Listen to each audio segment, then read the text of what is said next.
Всем привет! Сегодня мы оказались в этом прекрасном месте для того, чтобы узнать много новых фишек и секретов в отжимании. С помощью этих фишек и секретов ты будешь отжиматься гораздо больше прямо здесь и сейчас. Эти фишки и секреты помогут тебе увеличить свое количество отжиманий в любой момент. В предыдущих выпусках мы разобрали то, как научиться отжиматься от пола, и то, как поставить правильную технику, чтобы не сломать себя. Первая фишка – это сведение лопаток. Смысл этой фишки в том, чтобы вы свели лопатки. То есть, смотрите, вот в обычной планке мы стоим вот так. А чтобы сделать больше отжиманий на количество в подходе, мы просто проваливаемся вниз и начинаем отжиматься. Этим самым амплитуда у нас значительно сокращается. То есть, да, вот так у нас, когда мы свели лопатки, расстояние от пола до груди меньше, и амплитуда движения тоже меньше.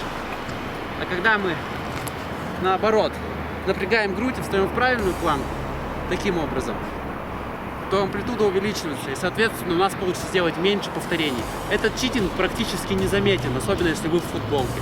Так что понтуйтесь перед друзьями, переходим ко второй. Вторая фишка – это расстановка ног. Обычно мы ставим ноги близко друг к другу. Я сейчас говорю про носки. Но как только вы раздвинете их хотя бы на 10-15 сантиметров, желательно больше, можно даже поставить их в ширине рук, то отжиматься станет гораздо сложнее. Вам придется меньше стабилизировать баланс, и вы сможете отжаться все больше. Расставляем ноги, лопатки. Делать на количество. Третья фишка, друзья, она почти самая важная. При каждом отжимании нужно дуть в пол, чтобы вы полетали как можно выше. Да. Еще в предыдущих двух частях сборника отжиманий я не сказал про дыхание.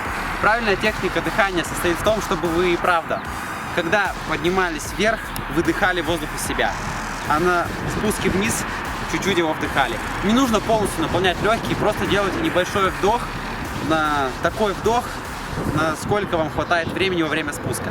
Потом, когда вжимаете себя вверх, вы выдыхаете. Следующая фишка. Нам нужно регулировать расстановку рук. Вы должны знать вашу доминирующую мышечную группу. У кого-то доминирует грудь в какой-то степени, у кого-то все-таки трицепс. Поэтому в зависимости от того, что у вас доминирует, вы должны расставлять хват. Я начинал тренироваться с обычного среднего хвата, со средним расстановкой рук. Ну и в принципе я к этому адаптировался. Это для меня самый удобный способ набить большее количество отжиманий. Поэтому ты должен знать свои сильные и слабые стороны, и после этого ты сможешь применить эту фишку для того, чтобы сделать больше отжиманий. Самая основная фишка из этого списка, она самая рабочая, это отдыхать после нон-стопа. И уже в конце, когда вы добиваете максимум своих повторений, вы должны применить эту фишку. И вот она, основная фишка. После того, как вы уже еле как разжимаете последнее повторение, вам нужно стоять и отдыхать в планке. Максимально эффективно это можно сделать за счет прокручивания локтей против своей оси вовнутрь. Вот, то есть, смотрите, вот так обычно в технике отжимаетесь, потом все, устали, прокрутили локти, вот так постояли, свели лопатки, вот так в прогибе в таком, постояли, отдохнули. Да, это выглядит не очень красиво, но все же это очень рабочая тема. Последняя фишка в моем списке – это прогиб в тазу. В общем, меня задолбал этот ветер, думаю, как и вас всех. И в этой фишке вам просто нужно сделать небольшой прогиб в пояснице.